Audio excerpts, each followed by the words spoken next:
Hello viewers, कैसे हो आप सभी व्यूवर्स। आशा करते हैं आप सभी बिल्कुल बढ़िया होंगे।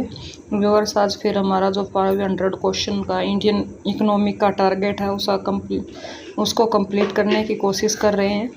तो चलिए स्टार्ट करते हैं हमारे न्यू पार्ट के साथ। क्वेश्चन नंबर 375 रहेगा हमारा, बंगाल में भयानक अकाल कब पड़ा? 1940 में, 1941 में, 1942 में, 1943 में। तो राइट आंसर रहेगा हमारा डी, 1943 के अंदर बंगाल में भयानक अकाल पड़ा। नेक्स्ट क्वेश्चन आता है हमारा, मौसमी भूखमरी किस क्षेत्र से संबंधित है? विनिर्माण क्षेत्र से, कृषि क्षेत्र से, सेवा क्षेत्र से, सभी से। तो राइट आंसर रहेगा हमारा बी, कृषि क्षेत्र से मौसमी भूखमरी जो है संबंधित होती है। वेरी वेरी इंपॉर्टेंट क्वेश्चन रहेंगे हमारे इंडियन इकोनॉमिक के। नेक्स्ट क्वेश्चन आता है, भारत में हरित क्रांति कब हुई? 1940 के दशक में, 1950 के दशक में, 1960 के दशक में, 1970 के दशक में। तो राइट आंसर रहेगा हमारा सी, 1960 के दशक में भारत के अंदर हरित क्रांति हुई। वेरी वेरी इंपॉर्टेंट क्वेश्चन, हर एग्जाम में पूछे जाने वाला क्वेश्चन है। नेक्स्ट क्वेश्चन आता है, राष्ट्रीय काम के बदले अनाज कार्यक्रम कब आरंभ किया गया? 14 नवंबर 2004 को, 14 दिसंबर 2005 को, 14 जनवरी 2004 को, 14 नवंबर 2005 को। तो राइट आंसर रहेगा ए, 14 नवंबर 2004 को यह कार्यक्रम शुरू किया गया। नेक्स्ट क्वेश्चन आता है, सार्वजनिक वितरण प्रणाली कब लागू की गई? 1992 में, 1993 में, 1994 में, 1995 में। तो राइट आंसर रहेगा हमारा ए, 1992 में सार्वजनिक वितरण प्रणाली शुरू की गई थी। वितरण का मतलब अनाज वगैरह जो बांटे जाते हैं कार्ड्स के ऊपर, उनके ऊपर। नेक्स्ट क्वेश्चन आता है, वर्ष 2012 में एफसीआई के पास खाद्यान्नों का कितना भंडार था? खाद्यान्नों में क्या आएंगे? गेहूं व चावल। 62 crore ton, 72 crore ton, 82 crore ton, उपरोक्त सभी। तो राइट आंसर रहेगा सी, 82 करोड़ टन था वर्ष 2012 में। नेक्स्ट क्वेश्चन आएगा, भारतीय खाद्य सुरक्षा अधिनियम कब पारित किया गया? 2012 में, 2013 में, 2014 में, 2015 में। तो राइट आंसर रहेगा हमारा बी, 2013 के अंदर भारतीय खाद्य सुरक्षा अधिनियम जो है पारित किया गया। नेक्स्ट क्वेश्चन आता है, अनाज की उपलब्धता भारत में किस घटक के कारण संभव हुई? सार्वजनिक वितरण प्रणाली के कारण, बफर स्टोर के कारण, सी रहेगा दोनों ए और बी के कारण, या इनमें से कोई नहीं। तो राइट आंसर रहेगा हमारा सी, दोनों ए और बी, यानी सार्वजनिक वितरण प्रणाली और बफर स्टॉक में अनाज की उपलब्धता भारत में रही। नेक्स्ट क्वेश्चन आता है, विश्व खाद्य शिखर सम्मेलन कब हुआ? 1993 में, 1995 में, 1997 में, 1999 में। तो राइट आंसर रहेगा हमारा बी, 1995 में विश्व खाद्य शिखर सम्मेलन भारत में आयोजित किया गया। नेक्स्ट क्वेश्चन आता है हमारा, अमूल सहकारी समिति का संबंध किस राज्य से है? वेरी वेरी इंपॉर्टेंट क्वेश्चन और बहुत ही काम आने वाला क्वेश्चन। गुजरात में, हरियाणा में, राजस्थान में, महाराष्ट्र में। तो राइट आंसर रहेगा हमारा ए, गुजरात के अंदर अमूल सहकारी समिति का संबंध है। अमूल दूध जो सब यूज करते हैं खासकर शहरों में। नेक्स्ट क्वेश्चन आता है हमारा, लक्षित सार्वजनिक वितरण प्रणाली कब लागू की गई? 1996 में, 1997 में, 1998 में, 1999 में। तो राइट आंसर रहेगा हमारा बी, 1997 में लक्षित सार्वजनिक वितरण प्रणाली भारत के अंदर शुरू की गई। सार्वजनिक का मतलब होता है सबके लिए। नेक्स्ट क्वेश्चन आता है, पॉवर्टी एंड फेमिस के लेखक का नाम बताओ? अमर्त्य सेन, मनमोहन सिंह, मनोहर जोशी, शुक्ला। तो राइट आंसर रहेगा हमारा ए, अमर्त्य सेन जी पॉवर्टी एंड फेमिस के लेखक रहे हैं और इनको नोबेल पुरस्कार से सम्मानित भी किया गया है। नेक्स्ट क्वेश्चन आता है, कालाहांडी व काशीपुर किस राज्य में है? राजस्थान में, गुजरात में, उड़ीसा में, मध्य प्रदेश में। तो राइट आंसर रहेगा हमारा सी, सी, उड़ीसा के अंदर कालाहांडी व काशीपुर नाम के जो राज्य हैं और ख़ास करके ये प्राकृतिक आपदा का शिकार होते हैं। नेक्स्ट क्वेश्चन रहता है हमारा, अंत्योदय अन्न योजना व अन्नपूर्णा योजना कब लागू की गई थी? वर्ष 1998 में, वर्ष 1999 में, वर्ष 2000 में, वर्ष 2001 में। तो राइट आंसर रहेगा सी, वर्ष 2000 के अंदर अंत्योदय अन्न योजना, अन्नपूर्णा योजना लागू की गई थी। Very very important question. Next question आता है, अकाल में भारत के बंगाल प्रांत में कितने लोग मारे गए थे? तो हमने फर्स्ट क्वेश्चन बताया था कि बंगाल में अकाल कब पड़ा, तो उसमें कितने लोग मारे गए? 20 लाख, 15 लाख, 30 लाख, 40 लाख। तो राइट आंसर रहेगा सी, 30 लाख जो लोग हैं अकाल के अंदर देश के अंदर नहीं, सॉरी, बंगाल प्रांत के अंदर मारे गए। नेक्स्ट क्वेश्चन आता है 33 वर्षीय रामशरण कहाँ पर रहता था? रांची में, सहारनपुर में, कुरुक्षेत्र में, चंडीगढ़ में। तो राइट आंसर रहेगा ए, रांची के अंदर 33 वर्षीय रामशरण रहता था। व्यूअर्स, कुछ इंडियन इकोनॉमी के जो क्वेश्चन है लेसनों से उठाए गए, क्योंकि इस तरीके के क्वेश्चन भी हमारे एग्जाम में पूछे जाते हैं और हमें पता नहीं होता है। तो नेक्स्ट क्वेश्चन आता है हमारा, रामशरण एक महीने में कितने रुपए कमाता था? 1000, 2000, 1500, 1800।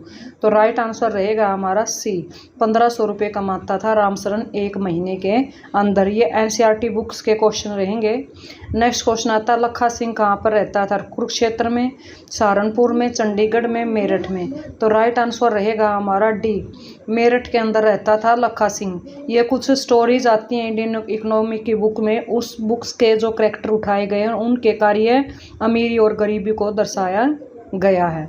नेक्स्ट क्वेश्चन आता है हमारा, अमेरिका में किस व्यक्ति को गरीब माना जाता है जिसके पास क्या नहीं होती? कार नहीं होती, घर नहीं होती, जहाज ना हो, मोटरसाइकिल ना हो। तो राइट आंसर रहेगा हमारा ए, कि अगर अमेरिका में कार न हो तो उस व्यक्ति को गरीब माना जाता है। लेकिन हमारे इंडिया में किसको गरीब माना जाता है? जिसके पास रोटी, कपड़ा और मकान नहीं होता है उसको गरीब माना जाता है। नेक्स्ट क्वेश्चन आता है, भारत में ग्रामीण क्षेत्रों में स्वीकृत कैलोरी प्रति व्यक्ति प्रतिदिन है 1100, 2400, 3500, 3100। तो राइट आंसर रहेगा हमारा बी, 2400 कैलोरी माना गया भारत में ग्रामीण क्षेत्रों में स्वीकृत कैलोरी, और शहरों में 2100। नेक्स्ट क्वेश्चन रहेगा हमारा, वर्ष 2011-12 में किस व्यक्ति के लिए निर्धनता रेखा का निर्धारण ग्रामीण क्षेत्रों में कितने रुपए है? 916, 816, 1016, 898। तो राइट आंसर रहेगा ए, 916 रुपये है 2011 और 12 के अकॉर्डिंग। नेक्स्ट क्वेश्चन आएगा, वर्ष 2011 और 12 में किस व्यक्ति के लिए निर्धनता रेखा का निर्धारण नगरीय क्षेत्रों में कितने रुपए है? अब तक हमने ग्रामीण वाले देखे थे, अब शहरी देखेंगे। 1000 रुपये, 2000 रुपये, 1200 रुपये, 1500 रुपये। तो राइट आंसर रहेगा ए, 1000 रुपये माना गया है नगरीय क्षेत्रों में निर्धनता रेखा का निर्धारण।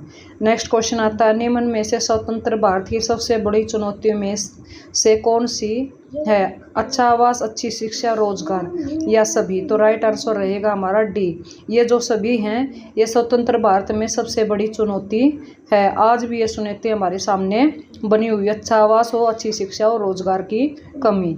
नेक्स्ट क्वेश्चन आता है, निर्धनता का एक कारण और परिणाम दोनों क्या हो सकता है? आपसी सहयोग, सामाजिक अपवर्जन, छुआछूत, अनपढ़ता। तो राइट आंसर रहेगा हमारा बी, सामाजिक अपवर्जन जो है निर्धनता का एक कारण और परिणाम दोनों हो सकता है।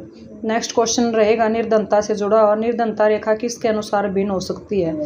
समय और स्थान, 1 और 2 या कोई नहीं? तो राइट आंसर रहेगा हमारा सी, समय और स्थान दोनों के अकॉर्डिंग निर्धनता रेखा अलग अलग हो सकती है, यानी भिन्न भिन्न होती है, हो सकती है अलग अलग क्षेत्रों के अंदर या अलग अलग जगहों के अंदर। नेक्स्ट क्वेश्चन आता है, भारत में 1973 में निर्धनता का अनुपात कितना था? 55%, 45%, 65%, 35%। तो राइट आंसर रहेगा हमारा ए, 55% रहा है भारत में 1973 में निर्धनता का अनुपात। नेक्स्ट क्वेश्चन जो आ रहा है हमारा, अनुसूचित जनजातियों के 100 में से कितने लोग अपनी आवश्यकता को पूरा करने में असमर्थ हैं?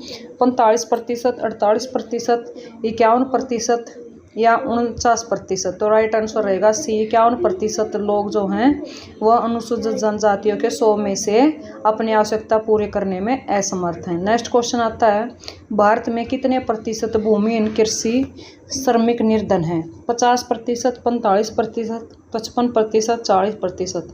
तो राइट आंसर रहेगा ए, 50% जो है भारत में भूमिहीन कृषि श्रमिक निर्धन हैं। नेक्स्ट क्वेश्चन रहेगा, विश्व बैंक की परिभाषा के अनुसार प्रतिदिन कितने डॉलर से कम कमाने वाला अत्यंत निर्धनता में रहने वाला होता है? $5 से कम, $10 से कम, $1 से कम, $2 से कम। तो राइट आंसर रहेगा हमारा $1 से कम, यानी सी। ये विश्व बैंक की परिभाषा के अनुसार परिभाषा दी गई है। तो अमेरिकी डॉलर से इसका मुकाबला कर लेना, यानी इसको परख लेना कि कितने रुपए आएंगे। नेक्स्ट क्वेश्चन आता है हमारा, राष्ट्रीय रोजगार गारंटी अधिनियम कब पारित किया गया था? 2000 में, 2005 में, 2002 में, 2003 में? तो राइट आंसर रहेगा 2005 में, यानी बी, राष्ट्रीय रोजगार गारंटी अधिनियम एक्ट पारित किया गया, जिसको हम नरेगा बोलते हैं। नेक्स्ट क्वेश्चन आता है ग्रामीण रोजगार सृजन कार्यक्रम का आरंभ कब किया गया? 1991 में, 1993 में, 1994 में, 1995 में। तो राइट आंसर रहेगा हमारा डी, 1995 के अंदर ग्रामीण रोजगार सृजन कार्यक्रम का आरंभ किया गया है। नेक्स्ट क्वेश्चन आता है हमारा स्वर्ण जयंती ग्राम स्वरोजगार योजना का आरंभ कब किया गया? 1999 में, 2000 में, 2001 में, 2003 में। तो राइट आंसर रहेगा हमारा ए, 1999 में स्वर्ण ज्योति ग्रामीण स्वरोजगार योजना का आरंभ किया गया था। ये इस तरीके के क्वेश्चन मैंने कल वाली वीडियो में भी डाले थे और आज भी, ताकि आपको सारे सन याद हो जाएं। नेक्स्ट क्वेश्चन आता है हरित क्रांति क्या है? कृषि में विकास, दूध की वृद्धि, उद्योग में विकास, इनमें से सभी। तो राइट आंसर रहेगा ए, कृषि में विकास को हम हरित क्रांति बोलते हैं और इसका दशक अभी भी बताया था 1960 का दशक रहेगा। नेक्स्ट क्वेश्चन आता है भूखमरी और आश्रय का न होना किसको दर्शाता है? सुरक्षा को, निर्धनता को, अपवर्जन को, आतंकवाद को। तो राइट आंसर रहेगा हमारा 2, निर्धनता को दर्शाता है भूखमरी और आश्रय का ना होना। नेक्स्ट क्वेश्चन आता है पालमपुर गांव में कितने लोग कृषि कार्यों में लगे हुए थे? 50%, 60%, 70%, 75%। तो राइट आंसर रहेगा हमारा डी, 75% जो लोग थे पालमपुर के लोग कृषि कार्यों में लगे हुए थे। हर गांव की दशा आज भी इतनी है कि 75% लोग कार्य करते हैं गाँव कृषि का। नेक्स्ट क्वेश्चन आता है पालमपुर गांव में एक मुख्य क्रियाकलाप क्या था? डेयरी, कृषि, लघु स्तरीय विनिर्माण, परिवहन। तो राइट आंसर रहेगा हमारा बी, कृषि था पालमपुर का मुख्य कार्यकलाप, जो हर गांव में होता है वैसे ही, इसलिए ये क्वेश्चन उठाए गए हैं। नेक्स्ट क्वेश्चन आता है पालमपुर गांव में भूमि स्थिर क्यों है? 1960 के बाद अब कोई बंजर भूमि नहीं बची, खेती करने वालों की संख्या कम हो गई, परिवहन क्षेत्र में रोजगार में वृद्धि हुई या पशुपालन के क्षेत्र में वृद्धि हुई। तो राइट आंसर रहेगा ए, 1960 के बाद अब कोई बंजर भूमि नहीं बची है पालमपुर गांव में, इसलिए भूमि क्या हो गई है? स्थिर हो गई है। नेक्स्ट क्वेश्चन आता है पालमपुर गांव में परिवारों की कुल संख्या कितनी थी? 450, 350, 250 या 150। तो राइट आंसर रहेगा हमारा ए, 450 थी पालमपुर गांव में परिवारों की कुल संख्या। एक गाँव की स्टोरी है जो एनसीईआरटी बुक में दी गई है, उसके क्वेश्चन उठाए। नेक्स्ट क्वेश्चन आता है सविता को ऋण किससे मिला? डाला से, तेजपाल से, किशोर से, मिश्री लाल से। तो राइट आंसर मिला है हमारा बी, तेजपाल सिंह से सविता ने ऋण लिया था खेतीबाड़ी करने के लिए, ताकि वो बाद में उसको खेतीबाड़ी जब कंप्लीट हो जाएगी उसको लौटा देगी फसलों की कटाई के बाद। नेक्स्ट क्वेश्चन आता है एनसीईआरटी से संबंधित विलास की कहानी से हमें क्या सीख मिलती है? ये एक अमीर और गरीब बच्चे की कहानी है जो उनकी आर्थिक स्थिति को बताती है। तो क्या मानव पूंजी निर्माण में शिक्षा की महत्वपूर्ण भूमिका होती है? मानव पूंजी निर्माण में शिक्षा की कोई महत्वपूर्ण भूमिका नहीं होती है। शिक्षा या प्रशिक्षण मानव विकास के लिए महत्वपूर्ण है या कोई नहीं। तो राइट आंसर रहेगा ए, मानव पूंजी निर्माण में शिक्षा की महत्वपूर्ण भूमिका होती है। ये विलास की कहानी से हमें शिक्षा मिलती है, क्योंकि विलास कम पढ़ा लिखा था और इसका दोस्त शकल ज़्यादा पढ़ा लिखा था, तो वो ज़्यादा कमाता था। नेक्स्ट क्वेश्चन आता है काम के बदले अनाज का राष्ट्रीय कार्यक्रम की शुरुआत किस वर्ष हुई? वर्ष 2004 में, वर्ष 2005 में, वर्ष 2006 में, वर्ष 2007 में। तो राइट आंसर रहेगा हमारा ए, वर्ष 2004 में काम के बदले अनाज का राष्ट्रीय कार्यक्रम की शुरुआत की गई थी। शायद ये क्वेश्चन पहले आ चुका है, इसके लिए माफ़ी चाहते हैं। नेक्स्ट क्वेश्चन आता है हमारा अमर्त्य सेन वाला, जो अभी हमने पढ़ा था।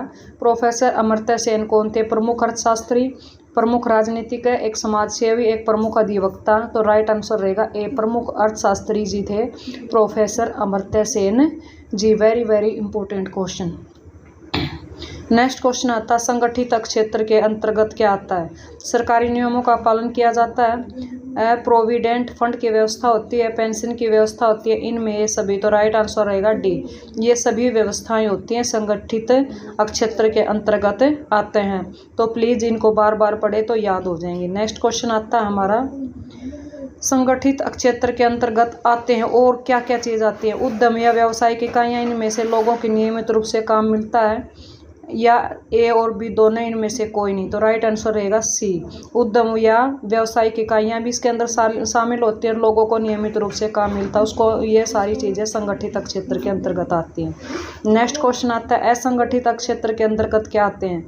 जहाँ किसी भी नियम का पालन नहीं किया जाता, भूमिहीन किसान, लघु किसान, उपयुक्त सभी। तो राइट आंसर रहेगा डी, उपयुक्त सभी। जिसमें किसी को कोई नियम का पालन नहीं होता या भूमिहीन किसान होते हैं, लघु किसान होते हैं, वो असंगठित क्षेत्र के अंतर्गत आते हैं। नेक्स्ट क्वेश्चन आता है डॉक्टर MS आहूवालिया के अनुसार भारत में गरीबी का कारण क्या है? संपत्ति का असमान वितरण, संपत्ति का समान वितरण, ए और बी दोनों, इनमें से कोई नहीं। तो राइट आंसर रहेगा हमारा ए, संपत्ति का असमान वितरण। डॉक्टर MS आहूवालिया के अनुसार भारत में गरीबी का कारण है। वेरी वेरी इंपॉर्टेंट क्वेश्चन, इस तरीके के क्वेश्चन जरूर पूछे जाते हैं। नेक्स्ट क्वेश्चन आता है भारत की प्रमुख आर्थिक समस्या नहीं है? आर्थिक विषमता, औद्योगिक विकास, गरीबी, औद्योगिक पिछड़ापन। तो राइट आंसर रहेगा हमारा बी, औद्योगिक विकास है भारत की प्रमुख आर्थिक समस्या नहीं है।